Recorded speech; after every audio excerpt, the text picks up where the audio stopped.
새해를 맞아서 우리 사무엘 울순이라는 시인이 쓴 청춘이라는 시를 한번 제가 낭독해 드리겠습니다. 청춘이란 두려움을 물리치는 용기, 안이함을 선호하는 마음을 뿌리치는 모험심을 뜻한다. 때로는 20살 청년보다 60살 노인이 더 청춘일 수 있다. 나이를 더해가는 것만으로 사람은 늙지 않는다. 이상을 잃어버릴 때 비로소 늙는 것이다. 세월은 피부의 주름살을 늘게 하지만 열정을 잃어버리면 마음이 시든다. 고뇌, 공포, 실망에 의해서 기력은 땅을 기고 정신은 먼지가 된다. 60이든 16이든 인간의 가슴에는 경이로움에 이끌리는 마음, 어린 아이와 같은 미지에 대한 끝없는 탐구심, 인생에 대한 즐거움과 환희가 있다. 그대에게도 나에게도 마음 가운데 무선 탑이 있다. 하나님과 인간으로부터 아름다움, 희망, 기쁨, 용기, 힘의 영감을 받는 한 그대는 젊다.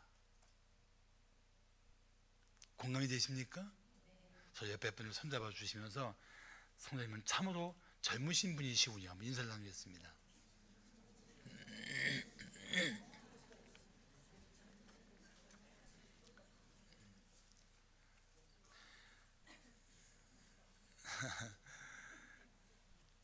저는 이 시를 보면서 우리를 늙게 하는 것은 세월이 아니구나. 꿈을 잃어버리고 열정을 잃어버리고 삶의 목표를 잃어버리고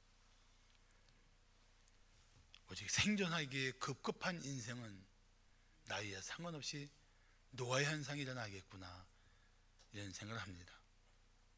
사랑하는 성도 여러분, 우리는 단지 생존을 위해 존재하지 않습니다. 우리는 이 땅에서 하나님의 영광을 드러내고 하나님의 뜻을 이루기 위해서 존재하고 있습니다.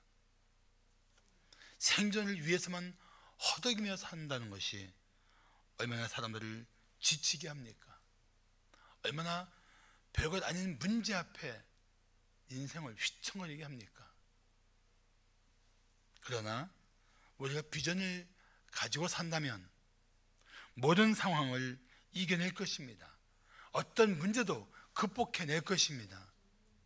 문제는 우리가 삶의 비전, 삶의 목적을 잃어버린 채 살 때 우리는 방황할 수밖에 없고 공허한 삶을 반복할 수밖에 없다는 것입니다. 사랑하는 성도 여러분, 당신의 삶의 비전이 무엇입니까? 없다고 생각하지 마십시오. 누구에게나 비전이 있고 누구에게나 삶의 목적이 있고 누구에게나 삶의 가치가 있습니다. 찾지 못하고 보지 못할 뿐이죠. 가정주부일지라도 자녀를 믿음으로 양육하는 것이 매우 존귀한 삶의 비전이 될 수가 있습니다. 직장인이 최선을 다해서 일하면서 하나님의 영광을 높이려고 한다면 그것이 바로 자신의 비전일 수 있습니다. 그러면서 하나님 나라를 위해 헌신한다면 그는 결코 세상에 알 수 없는 비전에 붙들린 사람이라고 말할 수 있습니다. 나는 우리 성도들이 단지 생존을 위해 존재하는 사람이 아니라 하나님의 비전, 하나님의 그 고귀한 뜻에 붙들려 살아가는 하나님의 사람들이 되시기를 예수의 이름으로 축복합니다.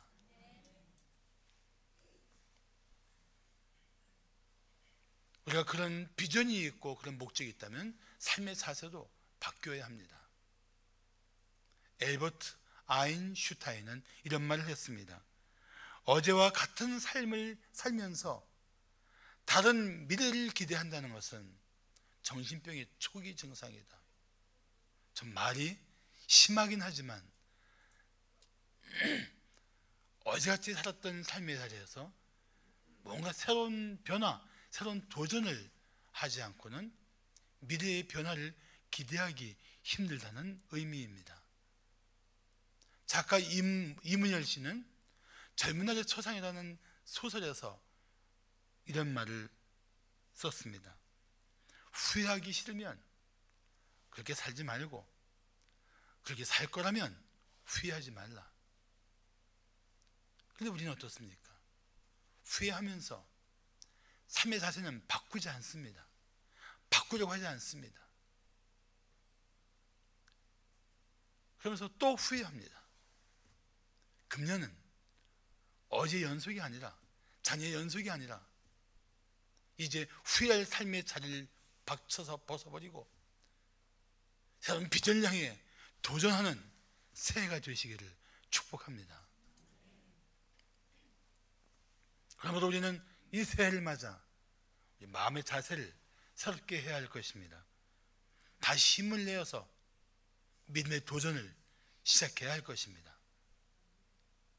그래서 오늘 설교 제목이 믿음의 도전을 시작하라는 것입니다. 자, 믿음으로 도전하는 성도가 가질 자세는 무엇일까요? 우리가 정말 믿음으로 도전한다면 우리가 마음의 자세를 바꿔야 되는데 그 가질 자세가 무엇일까요? 첫째, 상황을 뛰어넘는 비전을 품어야 합니다. 상황을 뛰어넘는 비전. 인도의 마하트마 간디가 영국의 압제에 저항하는 평화 행진을 계획하고 선두에 나섰을 때 어떤 기자가 이렇게 물었습니다. 당신은 성공할 확률이 1%도 보이지 않는데 왜 이런 행진을 합니까? 그때 간디가 웃으면서 이렇게 대답했다고 합니다. 반드시 성공할 날이 옵니다.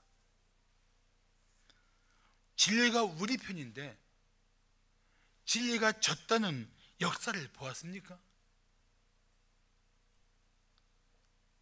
진리가 우리 편인데 진리가 졌다는 역사를 보았습니까?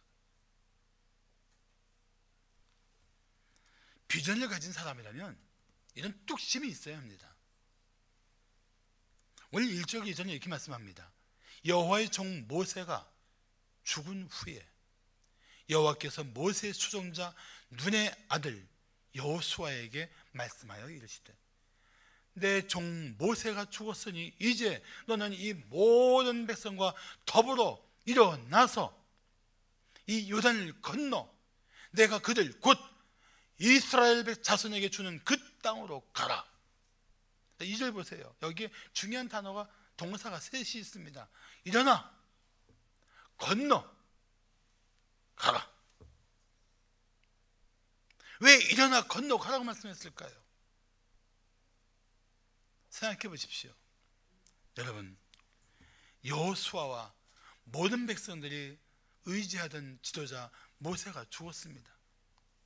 모세의 죽음으로 온 백성은 큰 슬픔에 빠졌을 것입니다.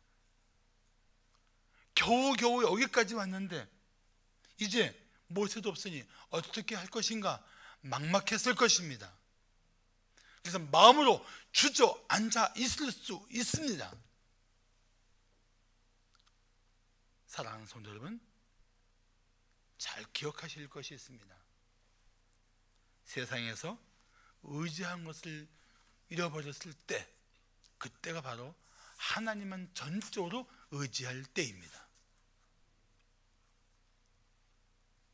여호수아와 백성은 비록 모세를 잃었지만 여호와 하나님은 변함없이 그들과 함께 계십니다.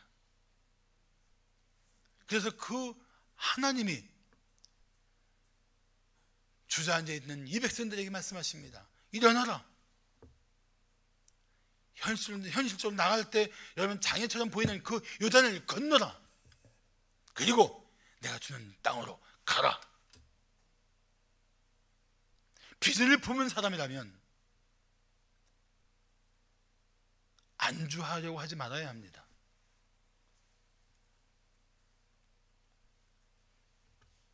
우리는 안주하려는 경향이 있습니다.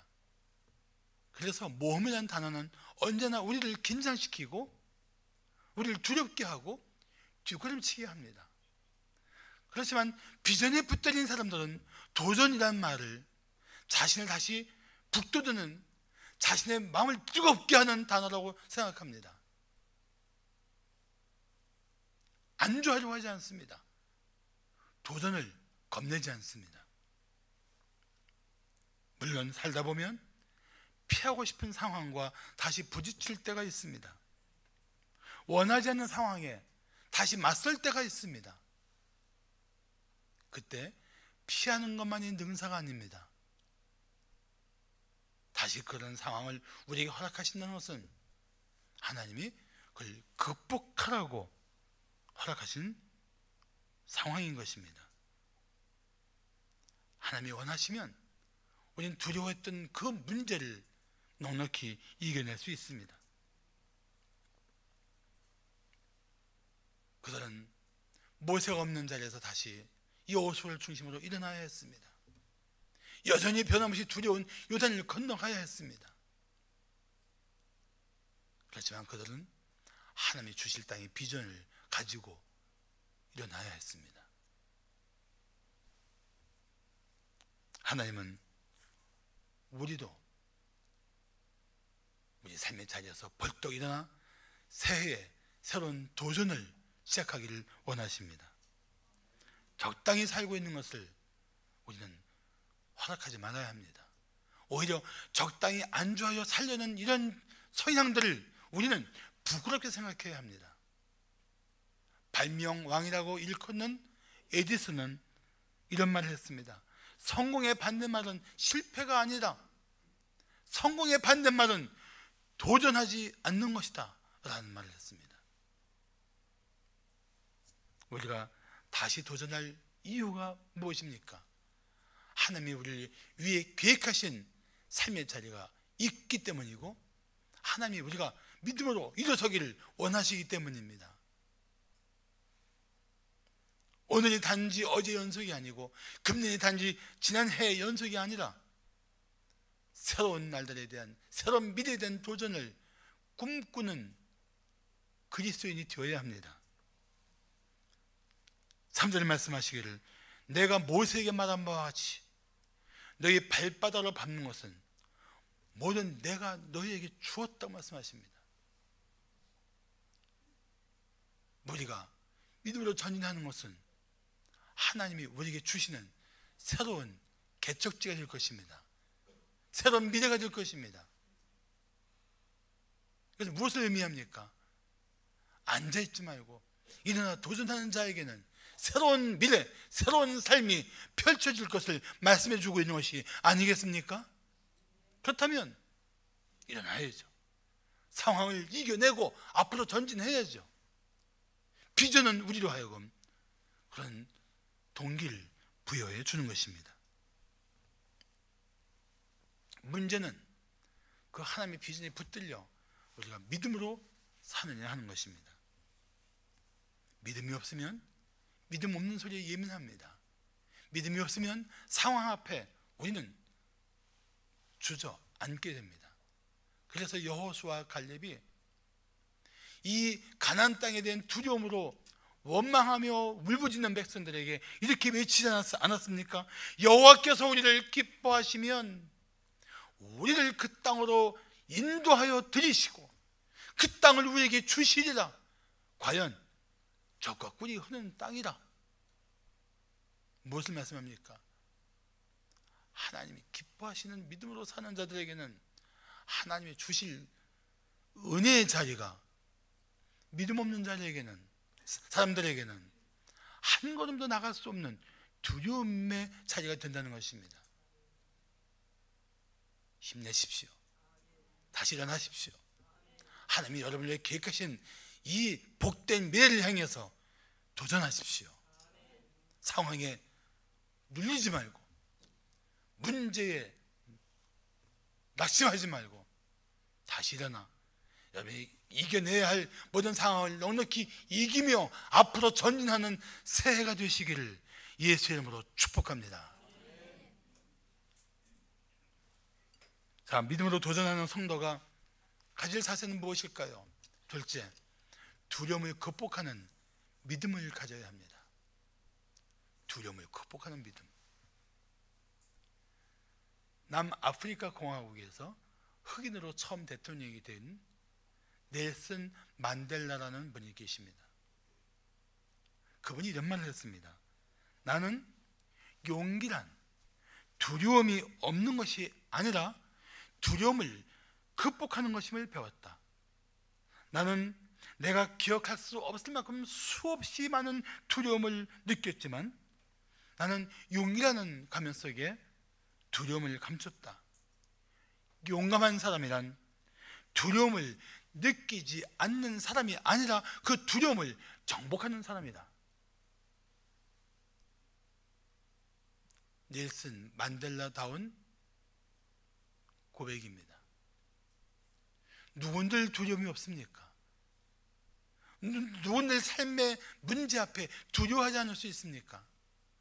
육체 질고가 우리를 두렵게 합니다. 암은 절망하게 합니다. 불치병은 낙심하게 합니다. 해는 바뀌었지만 경제적인 멍에는 여전히 우리를 짓누를 수 있습니다. 새해를 맞았지만 어제와 변함없는 내 모습과 내 상황과 내 조건이 과연 이 상황을 또 이겨낼 수 있는가 여전히 두려울 수 있습니다. 왜냐하면 달력은 바뀌었지만 우리 삶은 여전하기 때문입니다. 그런데 우리가 두려움을 이기기 위해서 의지할 분이 계십니다. 하나님이십니다. 하나님이 함께 하시면 우리는 어떤 두려움도 넉넉히 이겨낼 것입니다. 왜냐하면 하나님은 우리가 갖는 모든 두려움보다도 훨씬 크고 능하신 하나님이시기 때문입니다. 오늘 5절 말씀하기를 내 평생에 너를 능히 대적할 자가 없으리니 내가 모세와 함께 있었던 것 같이 너와 함께 있을 것임이라. 내가 너를 떠나지 아니하며 버리지 아니하리라. 믿습니까? 하나님은 놀라운 약속을 주셨습니다. 하나님이 함께 하시겠다는 겁니다. 결코 떠나지 않겠다고, 결코 버리지 않겠다고 말씀하셨습니다. 그래서 하나님이 함께 하시기 때문에 여호수아를 능히 대적할 자도 없을 거라고 말씀하셨습니다. 그렇습니다. 아무리 절망적인 상황일지라도 하나님만 함께 하시면 우리는 이겨낼 수 있습니다. 아무리 절망적인 상황이라도 하나님이 우리를 도우시면 우리는 헤쳐날 수 있습니다. 하나님만 나와 함께 하시면 승리할 것입니다. 기억하십시오. 이 세상에서 아무리 뛰어난 조건을 가졌어도 하나님이 없는 사람은 아무리 보잘것 없어도 하나님만 의지하는 사람을 결코 이길 수가 없습니다. 그 대표적인 예가 누구입니까? 다윗과 골리앗입니다. 골리앗은 신체 조건이나 능력이나 모든 면에서 맞설 사람이 없는 대단한 전투 능력을 가진 거인이요 한 나라의 장군입니다. 그 앞에 마주선 다윗은 아직 애띤 티가 역력한 소년이고 무기라도 변변치 않은 물맷돌 5개를 가지고 있을 정도였습니다. 세상은 분명히 정확하게 한 채 오차도 없이 판단할 수 있습니다. 다윗 죽었다. 다윗 끝났다. 하나님은 말씀하십니다. 아니야. 너희가 보고 너희가 판단하고 너희가 생각하는 거랑 달라. 다윗은 이겼어. 하나님이 함께 하신다는 것이 이 정도의 권능이 있는 것입니다. 여러분, 약한 자입니까? 보잘 것 없습니까? 세상에서 일일이 밀리는 인생입니까? 아닙니다. 하나님이 함께 하시면 여러분, 승리의 노래를 부를 것입니다. 하나님의 위대함을 드러낼 것입니다. 모든 문제를 이겨낼 것입니다. 때로 막막해 보이는 환경일지라도 하나님만 함께 하시면 거기서 여전히 꿈을 꿀 수가 있습니다. 야곱이 그랬습니다. 광야에서 돌베개 하고 잘 정도로 막막한 삶의 자리에서 그는 정말 향방 없는 자리에 던져진 것처럼 있었습니다. 그 밤에 그에게 하나님이 나타나셔서 뭐라고 말씀하십니까? 창세기 28장 15절 보시면 내가 너와 함께 있어. 내가 어디로 가든지 너를 지키며 너를 이끌어 이 땅으로 돌아오게 할지라. 내가 네게 허락한 것을 다 이루기까지 너를 떠나지 아니하리라. 할렐루야.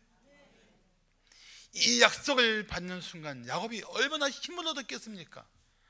밤이 낮 같았을 것이고 광야가 가장 아름다운 삶의 보금자리 같았을 것 같지 않습니까?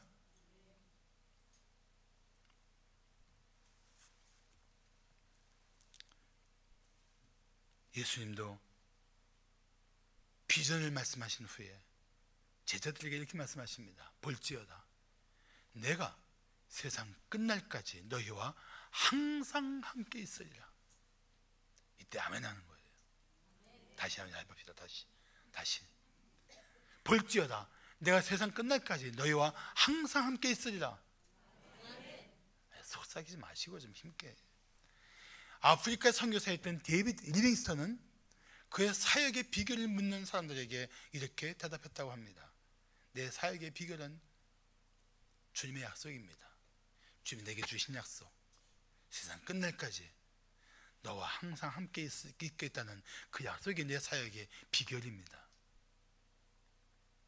누가 우리에게 묻거든 어떻게 그 상황을, 그 두려움을 이겨내고 이 삶을 살 수 있었습니까? 묻거든 이렇게 대답합시다.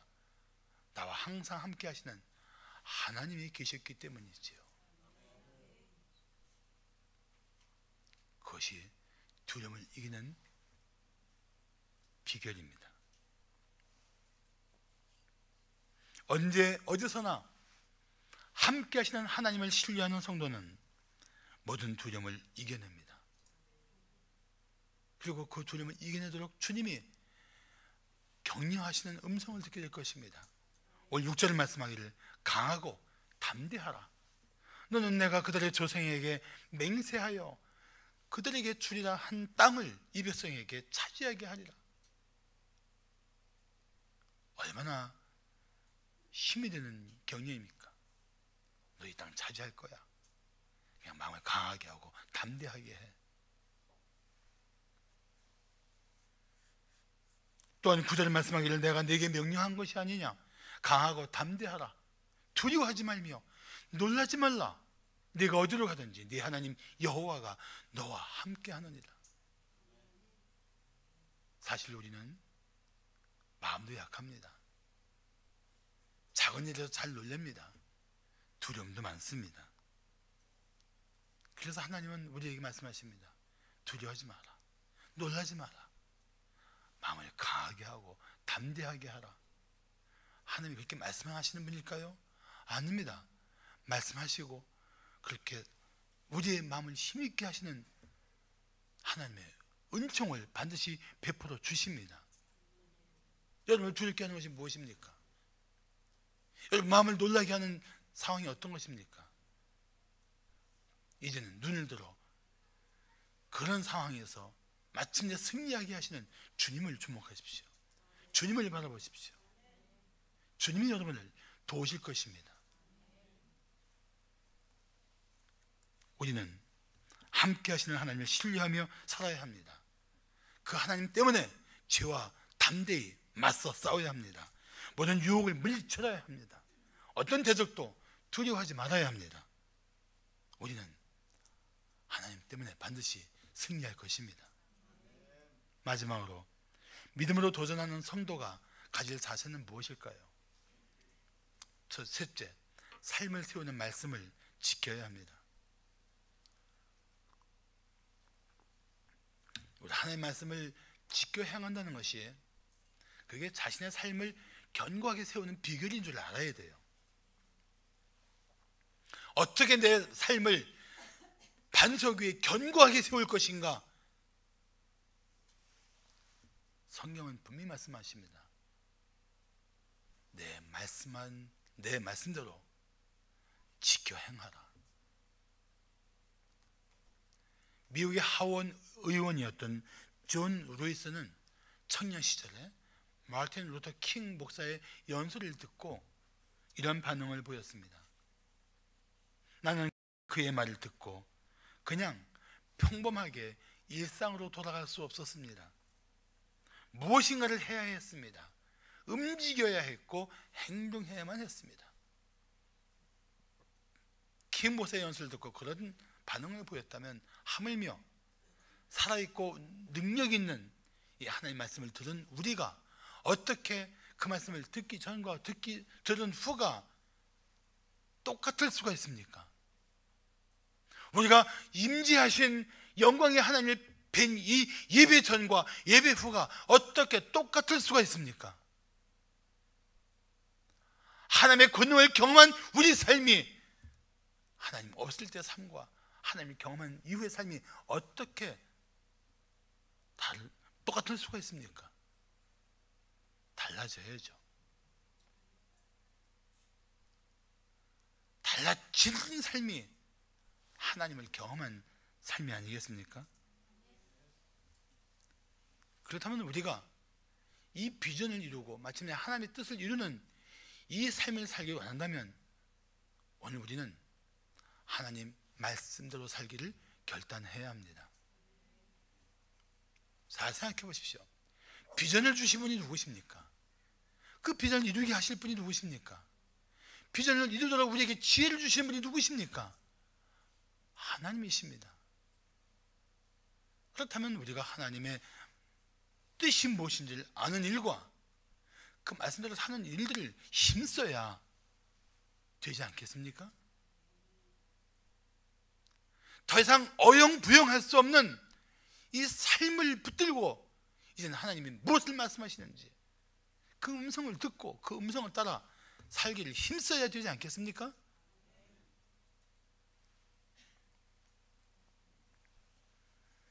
본문 7절은 이렇게 말씀합니다. 오직 강하고 극히 담대하여 나의 종 모세가 네게 명령한 그 율법을 다 지켜 행하고 우로나 좌로나 치우치지 말라. 그러면 어디로 가든지 형통하리니.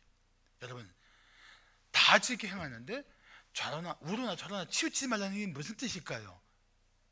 여자 내 생각도 더하거나 세상적인 방식을 더하거나 이렇게 휘청거리지 말고 말씀대로 올곧게 살라는 뜻입니다. 그게 하나님 말씀을 들은 우리들의 거룩한 반응이 되어야 합니다.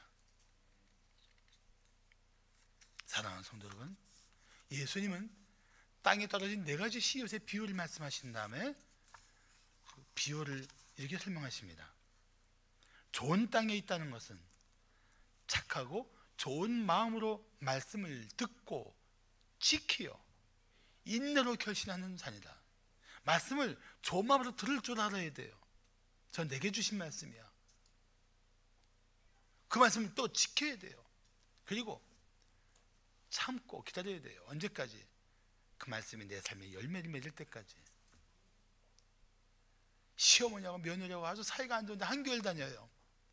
그러니까 제일 멀리 앉으려면 어떻게 앉아야 돼요? 시어머니는 요 앞에 앉고 며느리는 대화선을 저 끝에 앉아서 설교를 듣습니다. 목사님이 서로 용서하세요 그러면 시어머니가 이렇게 말합니다. 아유, 저 여우 같은 며느리가 들어야 할 텐데. 며느리는 앉아서 또 서로 사랑하는 설교 듣고 이렇게 말합니다. 아유, 저 시어머니는 들어야 할 텐데, 아니요, 내가 들어야 돼요. 좋은 마음으로 그 말씀대로 살아야 돼요.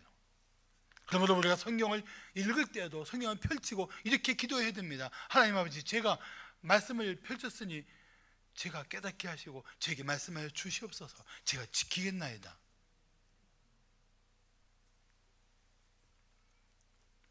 하나님은 분명히 말씀하십니다. 8절에 보시면 이 율법책을 내 입에서 떠나지 말게 하며 주야로 그것을 묵상하여 그 안에 기록된 대로 다 지켜 행하라. 그리하면 내 길이 평탄하게 될 것이며 내가 형통하리라. 여러분, 내 입에서 떠나지 말라는 얘기는 계속 그 말씀을 읽으라는 거예요. 주야로 밤낮으로 묵상하라는 거예요.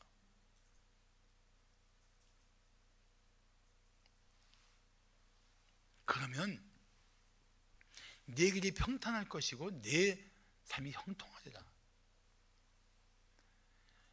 여러분, 이 새해에 정말 주님의 길로 곧게 걷고 주님의 형통케 하시는 은혜를 사모한다면 이제는 세상적인 가치관, 세상적인 삶의 방식, 자기의 욕심에서 우러나오는 그러한 집착 같은 것들을 다 내려놓아야 됩니다. 하나님이 무엇을 말씀하시는지 귀를 기울여 듣고 그 말씀을 내가 어떻게 살아야 할 것인지를 이제는 깊이 생각해야 합니다.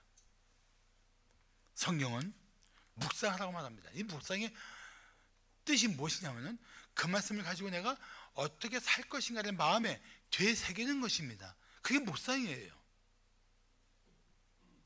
그래서 묵상의 목적은 하나입니다. 하나님 말씀대로 살고자 하는 것입니다. 그래서 시편 1편 1절과 2절 말씀하기를 복 있는 사람은 악인들의 꾀를 따르지 아니하고 죄인들의 길에 서지 아니하며 오만한 자들의 자리에 앉지 아니하고 어떻게 해요? 오직 여호와의 율법을, 그렇죠, 즐거워하여 그 율법을 언제? 주야로 묵상하는도다. 아니, 이 새해에 우리 성도들이 그 마음을 가졌으면 좋겠어요. 하나님, 이제는 정말 말씀을 제가 깊이 묵상하고 그 말씀대로 사는데 힘쓰겠습니다. 그러면 하나님이 여러분 걸음을 평탄하게 할 것이고 여러분 삶이 형통하게 하실 것입니다. 때로는 그 평탄한 삶이 이룰 때까지 헤쳐나갈 길이 있고 형통함을 이룰 때까지 극복해야 할 과제가 있지만 반드시 다 이겨내고 하나님의 예비하신 은혜 자리에 서게 될 것입니다. 앉게 될 것입니다.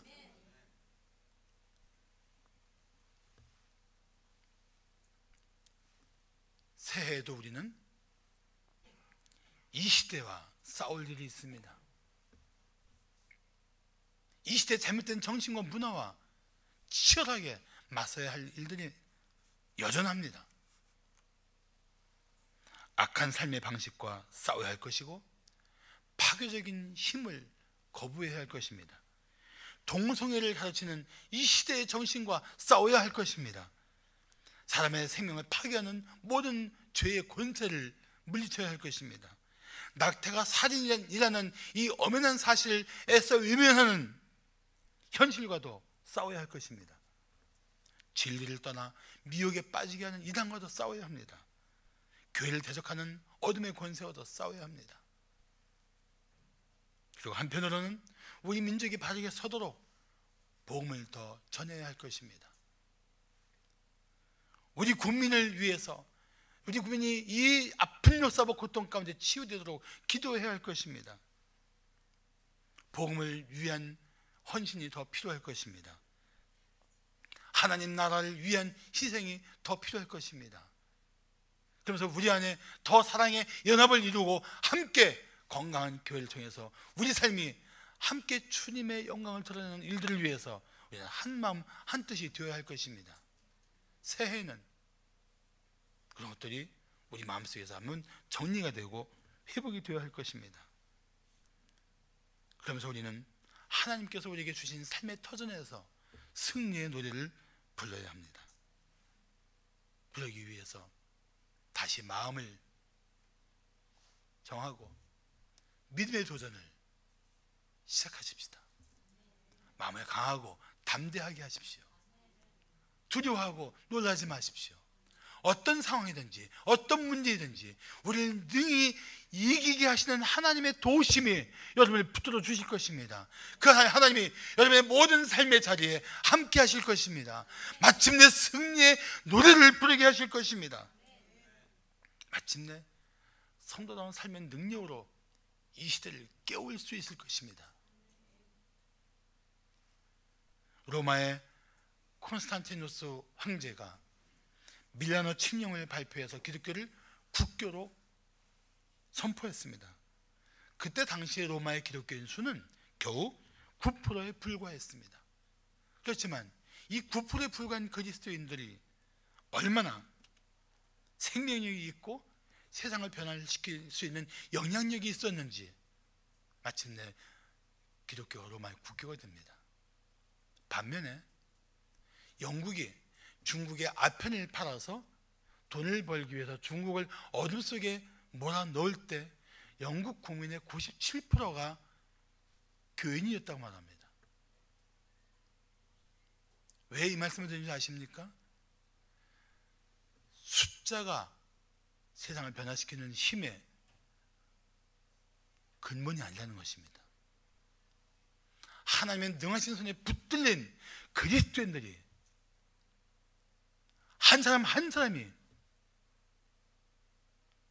세상을 변화시킬 수 있는 능력이 있다는 것입니다. 우리 교회 비전이 무엇입니까? 민족을 치유하고 세상을 변화시키는 것입니다.